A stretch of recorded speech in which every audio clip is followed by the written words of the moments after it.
Medicover cancer institute వారిచే ఈ నెల 22వ తారీఖు ఆదివారం ఉచిత ఓవేరియన్ క్యాన్సర్ వైద్య శిబిరం. మెడికవర్ క్యాన్సర్ ఇన్స్టిట్యూట్, హైటెక్ సిటీ, హైదరాబాద్.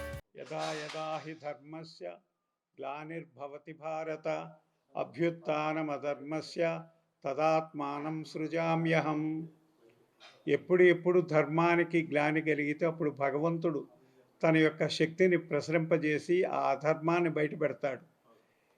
భారతదేశంలో ఉన్నటువంటి హైందవులందరికీ కూడా ఆరాధ్యదైవమైనటువంటి వెంకటేశ్వర స్వామి సన్నిధిలో ఆ లడ్డూ ప్రసాదం అంటే స్వామివారియే గుర్తొస్తారు. లడ్డూ ప్రసాదం చేతిలోకి తీసుకోగానే అనంతకోటి బ్రహ్మాండ నాయకుడైనటువంటి వెంకటేశ్వర స్వామి గుర్తుకు వస్తారు. ఆ రూపమే కనిపిస్తుంది. ఆయన పాదాల చెంత ఉన్నటువంటి ప్రసాదాన్ని కళ్ళకద్దుకొని స్వీకరించేటటువంటి భాగ్యం మాకు కలిగిందని దేశ విదేశాల్లో చెప్పుకుంటూ ఉంటారు.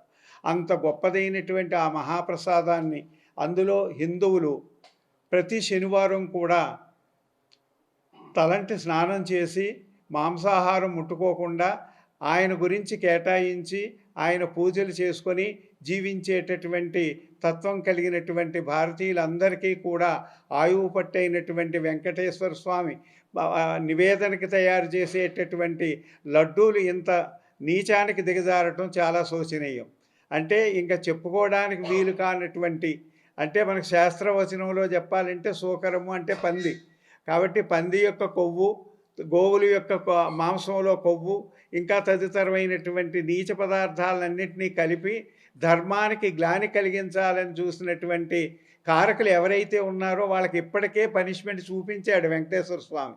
అది మాకు ఈ విధంగా జరిగింది అని తెలుసుకోవటం లేదు. భారతీయులందరూ కూడా ఈ సమయంలో ఏకగ్రీవంగా ఒక్క తాటి మీదకు వచ్చి ఆ స్వామి యొక్క సన్నిధిలో వేరే మతస్థులు ఎవ్వరూ ఉద్యోగాలు చెయ్యకూడదు అని అక్కడ. కాబట్టి ఎవరికైతే శ్రీవారి మీద భక్తి విశ్వాసాలు ఉన్నాయో వారికే ఆ కొలువులు ఇవ్వాలి అని భారతీయులందరూ ఏకకంఠంతో ముక్తకంఠంతో మరి బయటకు వచ్చి చెప్పవలసిన ప్రభుత్వానికి తెలియజేయాలి.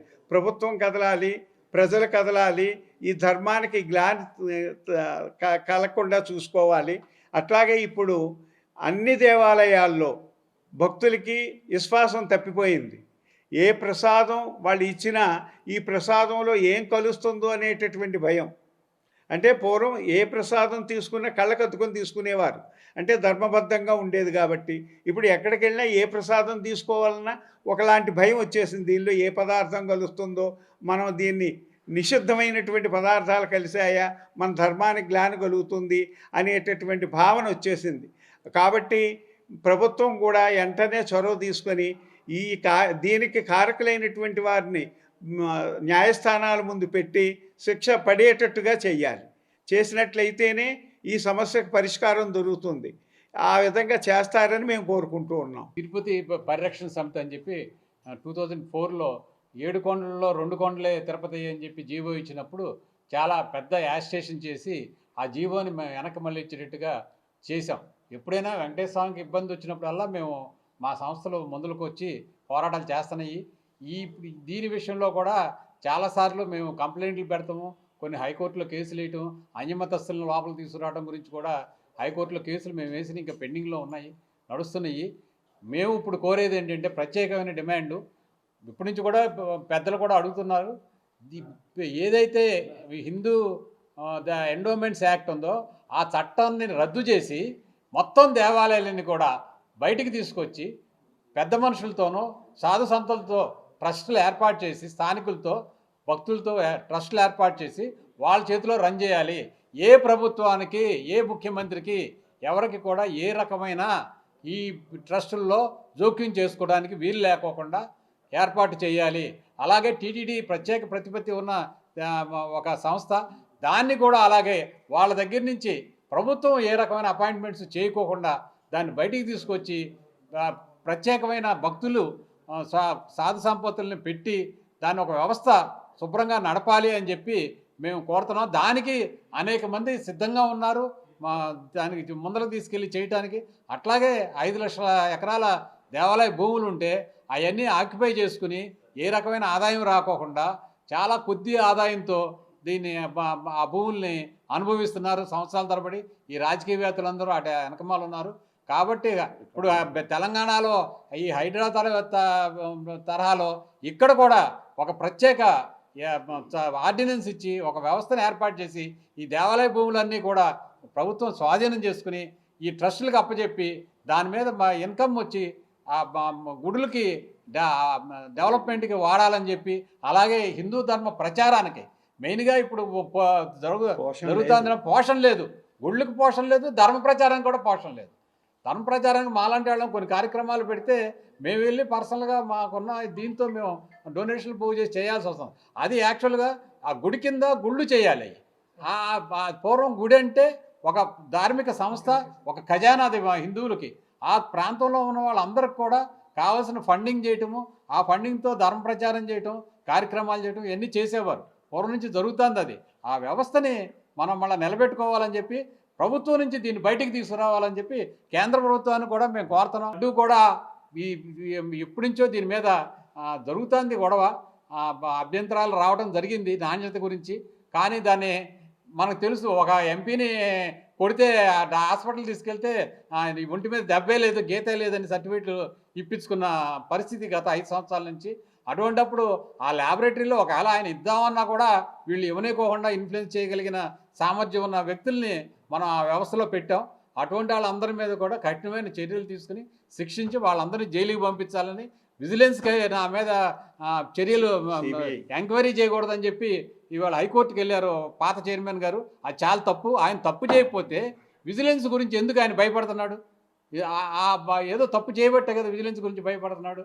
అందుకని ఆ విజిలెన్స్ ఎంక్వైరీ కూడా చేయాలి. అవసరం అనుకుంటే దీని మీద కేంద్రం అడిగింది కాబట్టి సిబిఐ ఎంక్వైరీ చేసి మొత్తం దీన్ని ప్రక్షాళన చేయాలని చెప్పి మేము మా సంస్థ తరఫున కోరుతాం.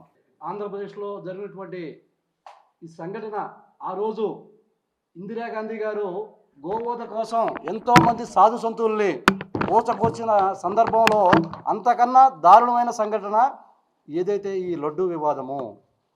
ఒక లడ్డూ తీసుకుంటే ఒక గ్రామంలోంచి భక్తులు తిరుపతికి వెళ్ళాలంటే ఆ రోజంతా జోగి తిరిగి స్వామివారికి ఊరంతా అన్నదానం చేసుకుని కాలినడకన లేకపోతే వాళ్ళ బంధువులందరితో కూడా తిరుపతికి వెళ్ళి ఎంతో చక్కగా ఏ మాత్రం కూడా తిరిగి వచ్చేదాకా కనీసం మలమూత్రానికి వెళ్ళినా కూడా కనీసం తలస్నానం చేసుకుని స్వామివారి దర్శనానికి వెళ్ళే పరిస్థితిలో అదే లడ్డూని తీసుకొచ్చి గ్రామం అంతా కూడా వాళ్ళ బంధువులందరికీ కూడా పంచిపెట్టుకుని మళ్ళీ శనివారం నాడు తీసుకొచ్చి శనివారం పూజ చేసుకుని ఆ గ్రామం అంతా కూడా పంచిపెట్టుకున్న సందర్భంలో ఈ రోజున సాక్షాత్తు అయోధ్య రామ మందిరానికి తిరుపతి నుంచి స్వామివారికి 2 లక్షల లడ్డూలు మనం అక్కడ పంపించడం జరిగింది.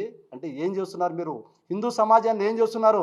హిందూ సమాజాన్ని అంతా కూడా ఒక ఓటర్ బ్యాంకుగా మీరు తయారు చేసుకుని దీన్ని కులాలుగా మీరు రెచ్చగొట్టి దీన్ని అనేక అన్యాక్రాంతాలకు మీరు చేస్తున్న పరిస్థితి ఈ రోజున చూస్తుంటే తిరుపతిలో ఆఖరికి ఏదైతే కనీసం పసిపిల్లవాడు వాటర్ తాగకుండా కూడా మీరు లీటర్ 50 రూపాయలకి అమ్మి లడ్డూలో కల్తీని కలిపారు. ఏదైతే నందిని డైరీ ఉందో ఆ నందిని డైరీ సపరేట్గా స్వామివారి తయారీ కోసం సపరేట్ ప్లాంట్ని ఏర్పాటు చేశారు నందిని యాజమాన్యం. ఆ ప్లాంట్ని ఎప్పుడైతే ఈ గవర్నమెంట్ వచ్చిందో ఆ ప్లాంట్ని ఆపేయడం జరిగింది. ఈ రోజున మళ్ళా ఆ నందినినే మళ్ళీ ఈరోజు తీసుకోవడం జరిగింది.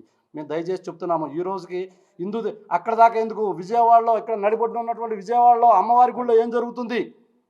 పులియారులో ఏం కలుపుతున్నారు? లడ్డూల్లో ఏం కలుపుతున్నారు? అమ్మవారి చీరలకు ఏమొస్తున్నాయి? అమ్మవారి తాపడానికి వచ్చిన బంగారం ఎంత లెక్క ఉంది?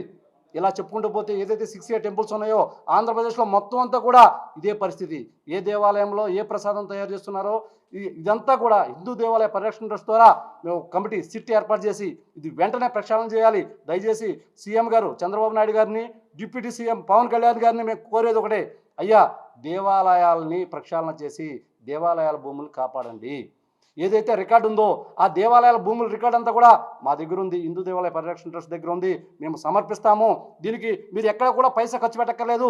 మేమే అంతా కూడా డాక్యుమెంటేషన్ చేసి మీకు అందజేస్తామని తెలియజేస్తున్నాము. జై శ్రీరామ్. మరిన్ని వీడియోస్ కోసం ఛానల్ ని సబ్స్క్రైబ్ చేయండి. లేటెస్ట్ అప్డేట్స్ కోసం వాట్సాప్ ఛానల్ ని ఫాలో చేయండి. అండ్ లింక్ డిస్క్రిప్షన్ లో ఉంది.